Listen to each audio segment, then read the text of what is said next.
Educa TV apresenta Mundo HQ TV.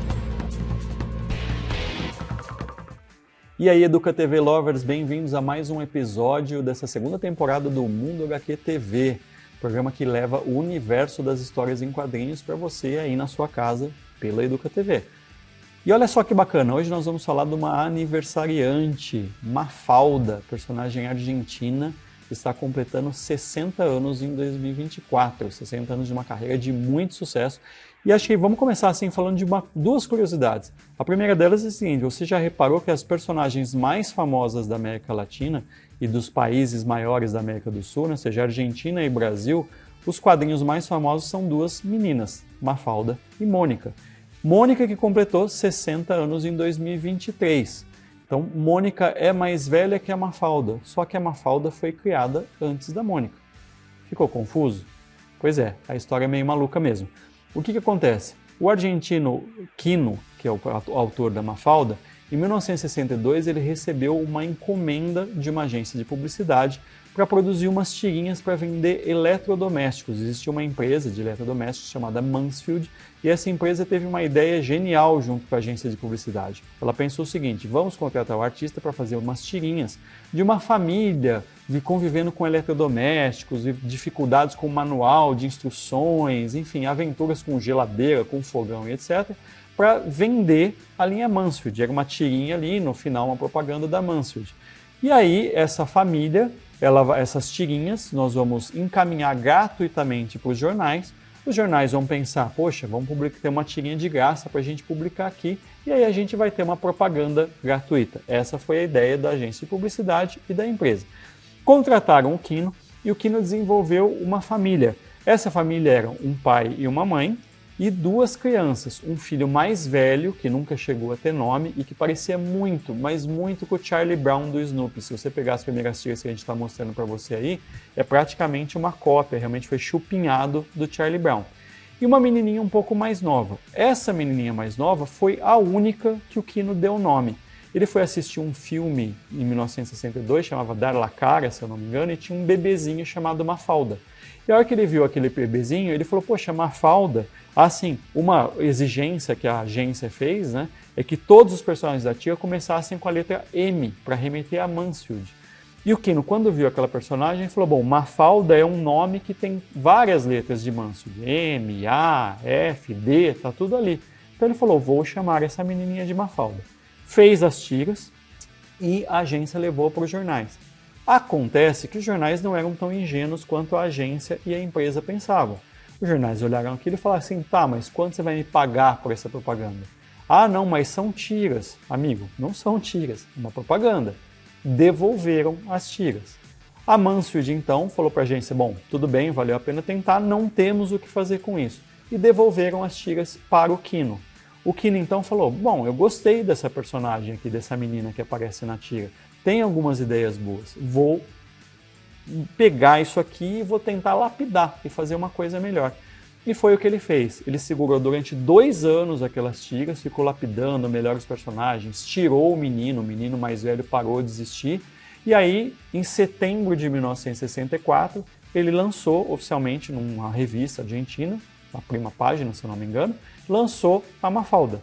Né? E aí sim as tiras vieram como Mafalda. Então o Quino considera aquelas de 1962 como uma prequel, né? Como um ensaio ali para Mafalda. Isso aconteceu, inclusive, uma coisa muito engraçada, que quando 10 anos atrás agora a Mafalda fez 50 anos, né? Foi comemorado por muitos fãs, em vez dos fãs comemorarem os 50 anos em 2014, eles comemoraram em 2012, porque sabiam que a personagem tinha sido criada em 1962.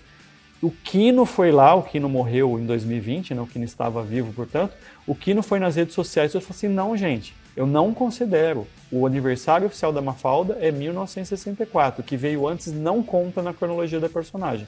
Então o aniversário da Mafalda, a Mafalda é um daqueles casos raros em que ela foi criada antes de nascer para o mundo dos quadrinhos.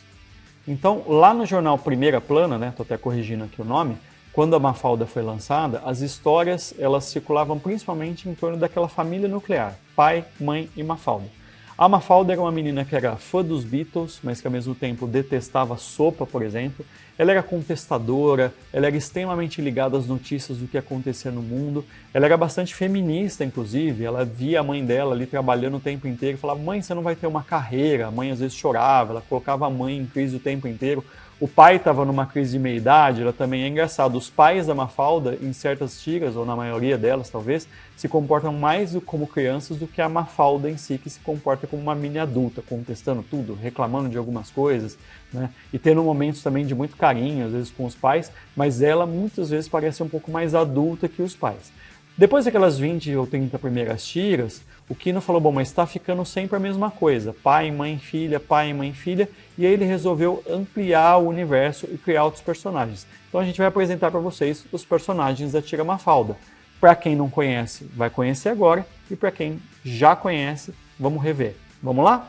O personagem principal é a Mafalda. Na tira, ela é uma menina de 6 anos, extremamente inteligente, contestadora, ela é dona de uma ironia brutal.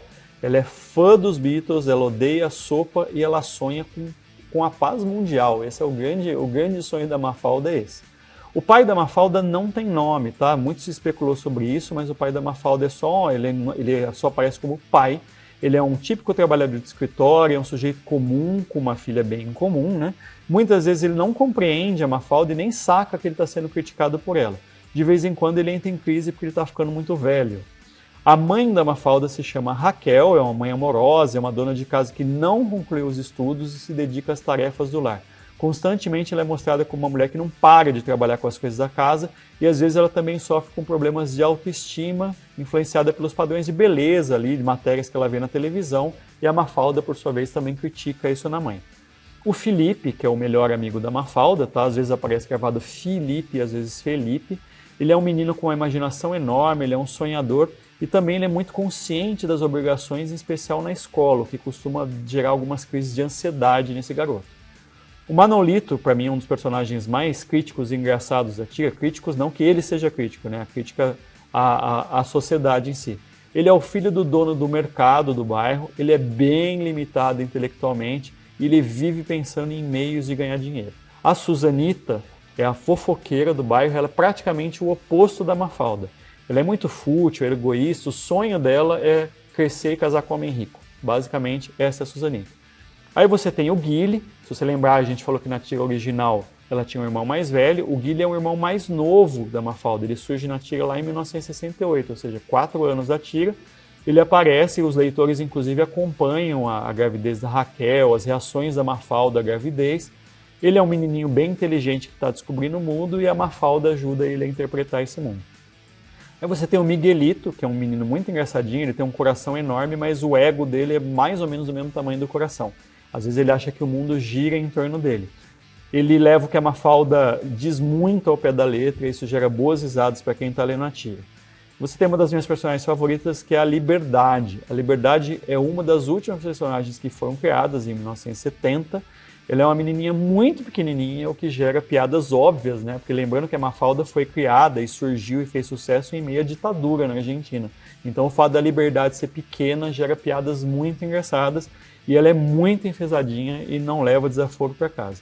E por fim você tem uma personagem muito engraçada que é o animal de estimação da Mafalda, é uma tartaruga e a Mafalda batizou ela com o nome de Burocracia, porque a burocracia é muito vagarosa, não se importa com a necessidade das pessoas, tá? Esse personagem também é muito divertido, aparece constantemente nas tiras, sempre com piadas de como demora a burocracia argentina. Aos poucos a Mafalda foi saindo só do primeira plana, foi para jornais maiores, foi se espalhando. Em 1966, inclusive, ela ganhou a primeira coletânea, tá? Nessa primeira coletânea, foi em 1966, ela se esgotou em 12 dias, foi uma tiragem enorme e se esgotou rapidamente. Também em 1966, ela começou a ser publicada para outros países da América Latina. Em 1968, ela foi publicada pela primeira vez em italiano, foi publicada na Itália, na língua daquele país. Em 1970, ela já apareceu na Espanha e Portugal e foi a primeira vez que a Mafalda chegou aqui no Brasil. Ela chegou, curiosamente, a primeira tira da Mafalda aqui foi publicada numa revista de pedagogia e pediatria, não foi publicada em um jornal. mas uma revista específica, onde ali para mostrar um comportamento de uma criança meio incomum, se colocou uma tira da Mafalda. Em 1971, a Mafalda já estava sendo publicada por jornais australianos, finlandeses, suecos, enfim, estava dominando o mundo. E aí, em 1971, o Kino assinou um contrato para fazer desenhos animados da Mafalda. Aí é que ela chegou mais longe ainda. Para mim? Não! É para o meu papá, que afinal de contas não me chegou a explicar o que é o erotismo. Só que em 1973, o Kino decidiu descontinuar a Mafalda. Ele publicou a última tirinha da personagem. Por que ele fez isso? Inicialmente, o argumento que ele deu foi que as tiras estavam ficando muito repetitivas, né? Ele já tinha ali praticamente 10 anos de tiras e ele achava que as situações das tiras se repetiam, que ele estava se repetindo e que, portanto, era uma escolha artística dele não desenhar mais a Mafalda para não ficar repetitivo para os leitores. Na verdade, anos depois, o Kino contou para alguns interlocutores, a história acabou vindo à tona depois, que ele parou por causa da ditadura. A ditadura militar estava ficando cada vez efetivamente mais dura, com o perdão do trocadilho não intencional. A situação de vida do país estava muito, muito complicada, pessoas também começaram a desaparecer e etc. E o Kino era muito crítico nas tiras a toda aquela situação. Então ele ficou com medo, inclusive ele se muda da Argentina na sequência, ele vai para um outro país por algum tempo antes de voltar. Ele ficou com medo, efetivamente, de que a Mafalda pudesse trazer consequências mais sérias para ele do ponto de vista pessoal, do ponto de vista da saúde, da integridade pessoal dele mesmo. O Kino só voltaria a fazer tiras inéditas um pouco depois, aliás, nem tira, um trabalho inédito para a Unesco, porque a Mafalda foi escolhida como embaixadora dos direitos da criança. Então ele voltaria a desenhar só a Mafalda naquela campanha que a Unesco fez pelos direitos das crianças, né? E uma coisa bastante curiosa também ainda sobre isso, que muita gente não percebe, e o Kino falou que realmente isso existia nas tiras, é que muitas das tiras dela em que a Mafalda falava da sopa, que ela detestava a sopa, aliás, tem tiras engraçadíssimas, né, dela fazendo, tem uma tira em particular que eu gosto muito em que a Mafalda fala, eu não vou lembrar aqui de cabeça, talvez a gente coloque a tira para você, me perdoe aí se eu simplificar, mas a Mafalda critica muito a sopa, essa sopa é uma porcaria, eu tenho que tomar essa coisa horrível, não sei o que, ou você não aceita uma crítica, mãe? Ela faz uma coisa assim, sabe? Ela acaba com a sopa e no final ela dá uma brincadeira com a mãe. Só que a sopa, em muitos casos, era na verdade a ditadura. Então o Kino estava fazendo uma alegoria para se referir à ditadura sem que as pessoas soubessem. A Mafalda até hoje é republicada em vários países do mundo. Ela é, sem dúvida alguma, a personagem que fala espanhol, é a personagem mais famosa do mundo, assim, isso é indubitável. E ela virou uma série de outras coisas, né? Virou brinquedo, jogo, objeto de decoração, videogame, memorabilia, produtos de merchandising dos mais diversos. E, inclusive, ela virou nome de praça e estátua, merecidamente, lá em Buenos Aires, né? Tem algumas fotos até do Kino nessa praça, um lugar muito legal para se visitar. E se você ficou curioso para saber mais sobre a Mafalda, se você quer retomar, além de várias obras que você vai achar em livrarias, em bibliotecas, tem muita coisa na internet, mas eu vou recomendar para você uma docu-série, né? Uma série documental que saiu na Disney Plus, que chama Voltando a Ler Mafalda. Conta toda essa história que eu contei aqui para você, em mais detalhes, com mais imagens, mas mais do que isso, participam dessa série, além de alguns detalhes e curiosidades, algumas minúcias muito particulares. Essa série tem vários cartunistas argentinos falando sobre como foram influenciados, lendo histórias da Mafalda, mostrando a evolução do traço dela ao longo dos anos. Por exemplo, a famosa Maitena, que tem muita coisa publicada aqui no Brasil, é uma das pessoas que aparece nessa série que está no Disney Plus. Se você gosta de Mafalda, eu acho que realmente você tem que ler. A gente está chegando no final do primeiro bloco, lembrando que você pode mandar para a gente aqui as suas sugestões, as suas perguntas pelo Instagram da Educa TV, pelo nosso Instagram do Mundo HQ e também pelo WhatsApp que está aparecendo aí na sua tela. A gente vai voltar para o segundo bloco também falando sobre personagens, vamos agora ampliar, vamos sair da Argentina, vamos para o Chile, vamos dar uma visitada na América Latina e vamos ver o que tem de quadrinho bom por aí, que tem muito quadrinho legal, tá bom? A gente volta daqui a pouco, aguenta aí que a gente já volta. Mundo HQ TV.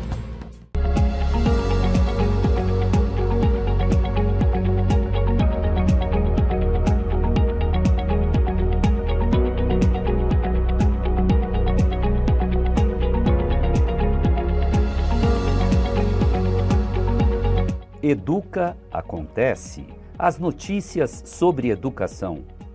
Acompanhe a programação diária da Educa TV Campinas, um mundo de conhecimento para você. Mundo HQ TV. E aí, bem-vindos de volta, espero que você tenha gostado do primeiro bloco sobre a Mafalda e agora nós vamos falar sobre outros personagens aqui da nossa América Latina, da América do Sul, vamos falar de língua espanhola de uma maneira mais generalizada, tá legal? Então o primeiro personagem que eu vou falar para vocês é um personagem que é considerado aí o terceiro mais famoso, né? A primeira, Mônica e Mafalda dividem ali o primeiro lugar, né? Lembrando que Mônica também está espalhada, até na Rússia tem Mônica, né? E o terceiro lugar vai para o nosso querido Condorito, que é esse personagem que você está vendo aqui do meu lado. Condorito, talvez você olhe assim de supetão e fale, esse aí não é aquele personagem, aquele galinho mexicano da Disney sem o sombreiro? Pois é, muita gente confunde o Condorito com o Panchito. Primeiro, são duas aves, né? Ainda que eles sejam bem diferentes, o Panchito tem um sombreiro, esse aqui não é um galo, é um condor, né? Mas a sonoridade dos nomes e o olhar de repente ali ser ave, muita gente confunde com o Panchito. O Panchito foi lançado em 1945, naquele desenho da Disney, The Three Caballeros, traduzido aqui no Brasil como Você Já Foi à Bahia. Curiosamente, apesar de não serem o mesmo personagem, pelo contrário, não tem nada a ver em personalidade, não são nada parecidos, o Condorito ele tem na sua origem uma relação com a Disney, sim. O Walt Disney veio aqui para visitar vários países, né, aqui Brasil, Chile, Argentina, em 1941. Por quê? Os Estados Unidos tinham entrado na Segunda Guerra Mundial e aqui vários dos nossos países ainda não tinham decidido, né, para que lado que eles iam. Iam ficar do lado dos aliados, iam ficar do lado da Itália, iam ficar do lado nazista. Existia até algumas simpatias de alguns países aqui para entrar, para apoiar não os nossos, que aqueles se tornaram nossos aliados, mas o outro lado. Então o governo americano, numa missão ali, mandou o Walt Disney para cá, né? O Walt Disney já era famoso pelos desenhos animados, etc., para visitar vários países e fazer uma política da boa vizinhança. E dessa visita do Walt Disney surgiu, em 1942, um desenho animado chamado Saludos Amigos, que no Brasil ganhou o nome de Alô Amigos. Nesse desenho, por exemplo, que estreou o Zé Carioca. O Zé Carioca foi criado nesse esforço aí de uma amizade, né, de gerar laços mais fortes com os Estados Unidos, para que o Brasil entrasse do lado dos aliados na guerra. O Zé Carioca até então não existia, foi criado justamente para atrair o Brasil, e nesse desenho também aparecia, por exemplo, para a Argentina aparecia o Gauchinho Voador, era um outro desenho. E no Chile, o desenho que foi criado era um desenho do Pedrito, ou aqui foi traduzido no Brasil, na versão nacional, como Pedro o Aviãozinho. Era um aviãozinho que tinha que entregar uma encomenda ali nos Andes, um aviãozinho humanizado, né, antropomorfizado, e esse aviãozinho carregava ali as cartas, ele voava para os Andes, e ele quase morria no meio do caminho, e ele tinha que chegar para entregar aquela carta e tal. Acontece que lá no Chile, muita gente gostou, mas um quadrinista chamado Pepo olhou aquilo e falou assim, isso aqui não tem nada a ver com o Chile. Um avião, só porque os Andes ficam aqui, não gostou nada e falou, eu vou criar um personagem. Então olha só, o Disney acabou provocando o Pepo a inventar um personagem que surgiria só lá em 1949, que é o Condorito. Por que o Condorito? Porque o condor é um símbolo nacional do Chile. Então ele pegou e fez, na linha Disney também, um animal antropomorfizado. Uma curiosidade muito engraçada, por sinal. Apesar do Condorito ser um condor, praticamente todos os demais personagens que contracenam com ele são seres humanos. Então, assim, ninguém estranha, inclusive, o fato dele ser um condor. Acho que o único outro animal antropomorfizado nessa tira, ou nessa história em quadrinhos, é o Coné, que é o sobrinho do Condorito, que é igualzinho a ele, seguindo também a linha Disney de todo personagem principal não ter filhos, mas ter sobrinhos, né? Então o Coné tá lá e tirando os dois, ninguém, até a namorada do Condorito, a Raya, se eu não me engano se fala dessa forma, a namorada dele é um ser humano, ele namora uma mulher sendo um condor. Engraçado, mas verdade. E quem é o Condorito? O Condorito foi criado para ser um personagem, para representar aquele sujeito do campo, que vai para a cidade, inteligente, mas muito simples. Na primeira história dele, ele surge como um ladrão de galinha. Então ele vai lá, rouba uma galinha, mas ele é uma pessoa boa, então ele rouba porque ele está com fome. Só que no meio do caminho ele se arrepende e ele volta para devolver. A hora que ele volta para devolver a galinha, ele é preso por um policial e no fim ele fica lá na cadeia enquanto o policial está devorando a galinha que ele roubou. Né? Aquela ironia toda. O personagem vai crescendo, vai ficando mais divertido. Ele também é fã de futebol, inclusive ele é um torcedor do Colo-Colo, né? Para quem gosta de futebol aí.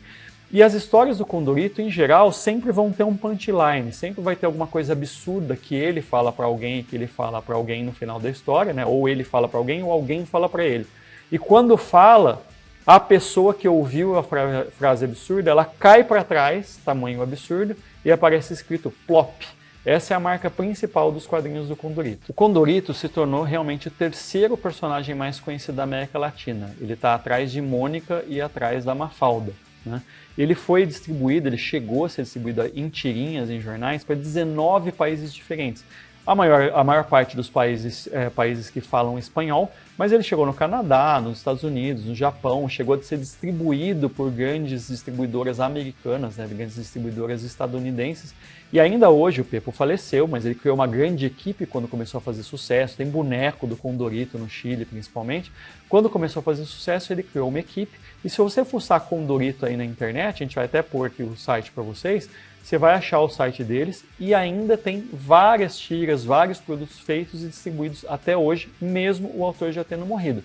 Uma coisa que é importante dizer é que se você pegar as histórias originais de 1970, óbvio, foram feitas adaptações de 1970, perdão, de 49 para frente, foram feitas adaptações nos roteiros de hoje. Por quê?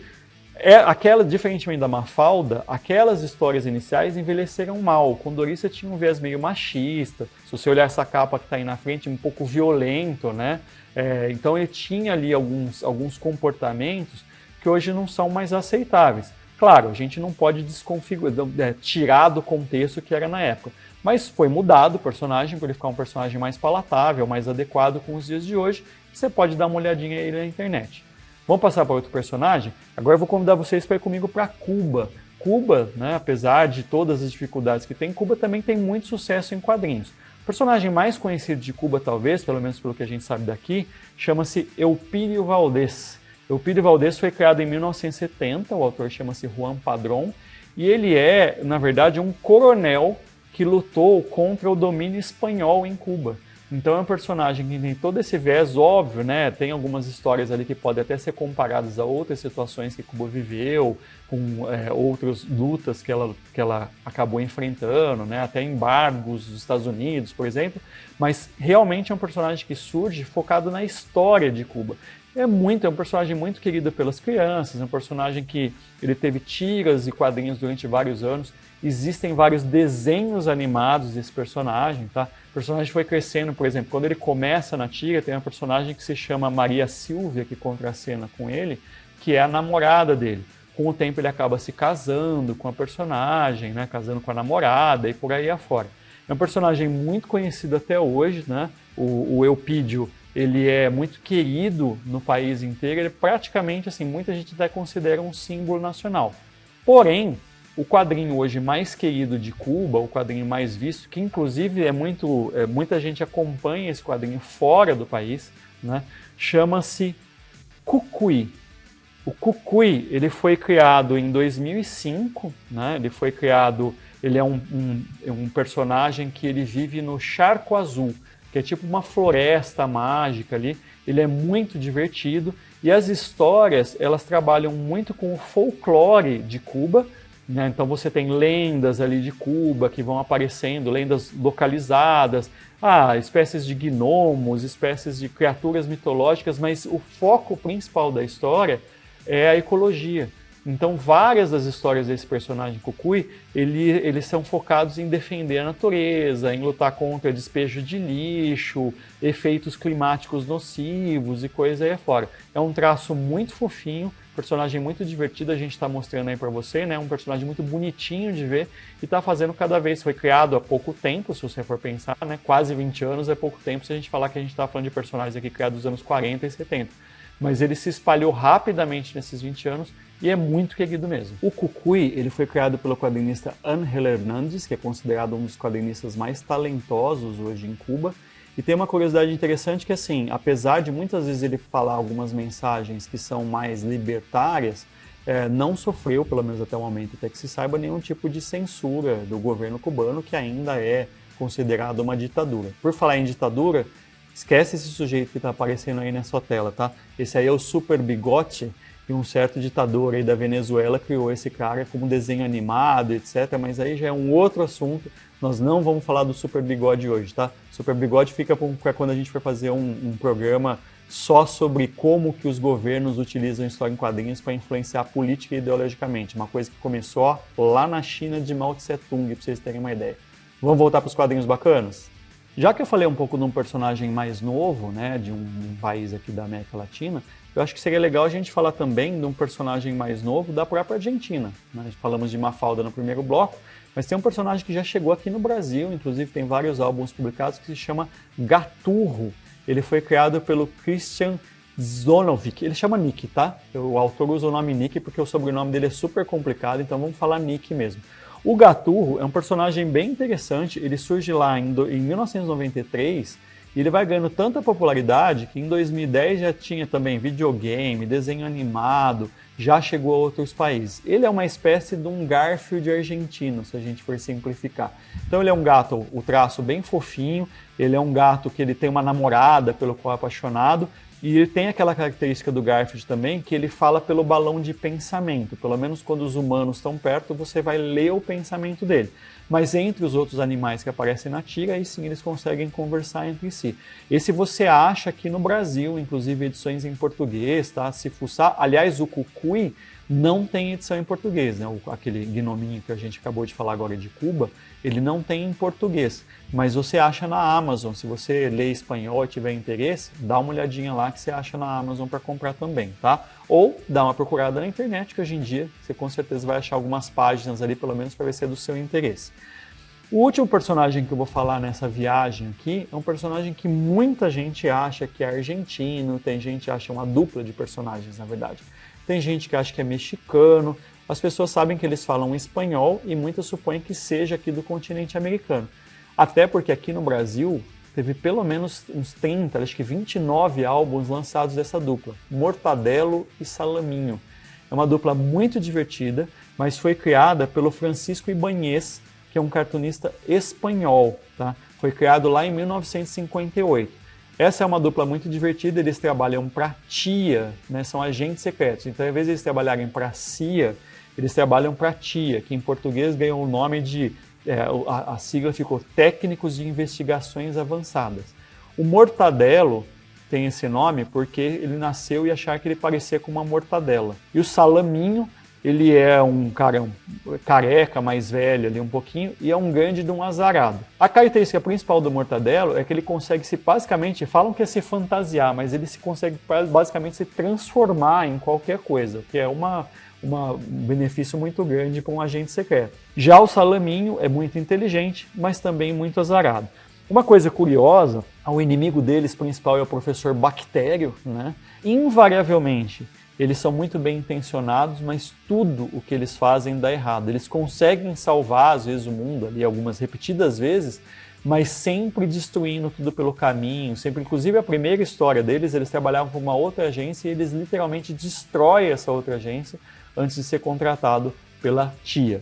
Também existe uma brincadeira ali dos dois com o 007, né? Eles criam, assim como existe a senhora Moneypenny lá no 007, né, da agência, eles têm uma mulher chamada Ofélia, que é apaixonada pelo Mortadelo, que é uma mulher pouco atraente, que vive perseguindo o Mortadelo o tempo inteiro e também que imprime um ritmo bem divertido ali na tira. Para vocês terem uma ideia do sucesso desses personagens, o Ibáñez, ele lançou 185 álbuns diferentes do Mortadelo e Salaminho.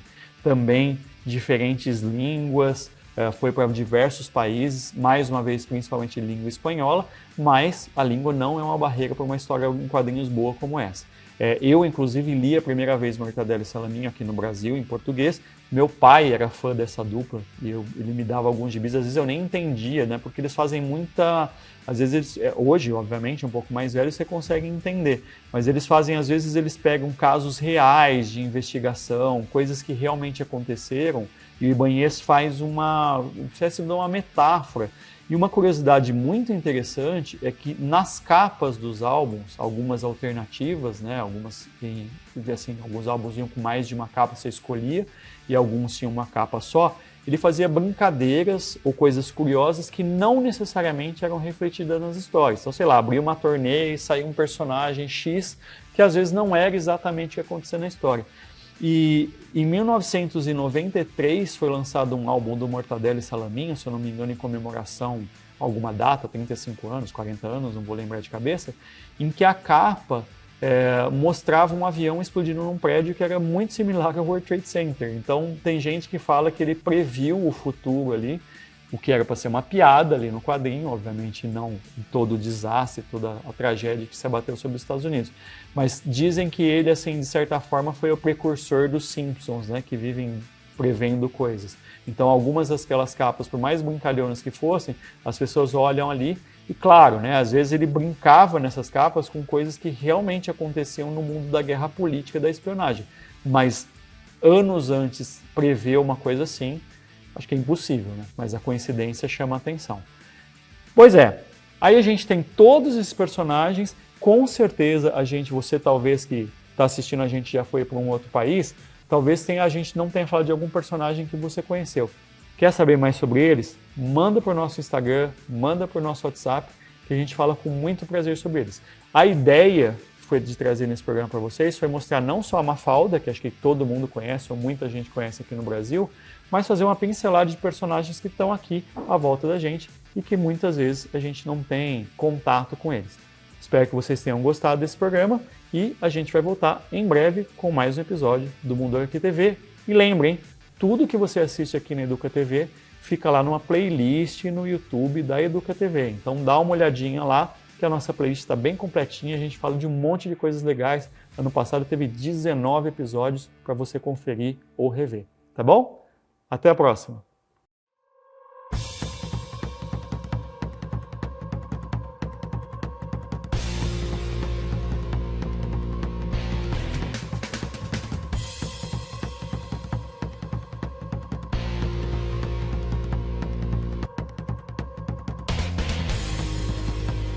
Educa TV apresenta Mundo HQ TV.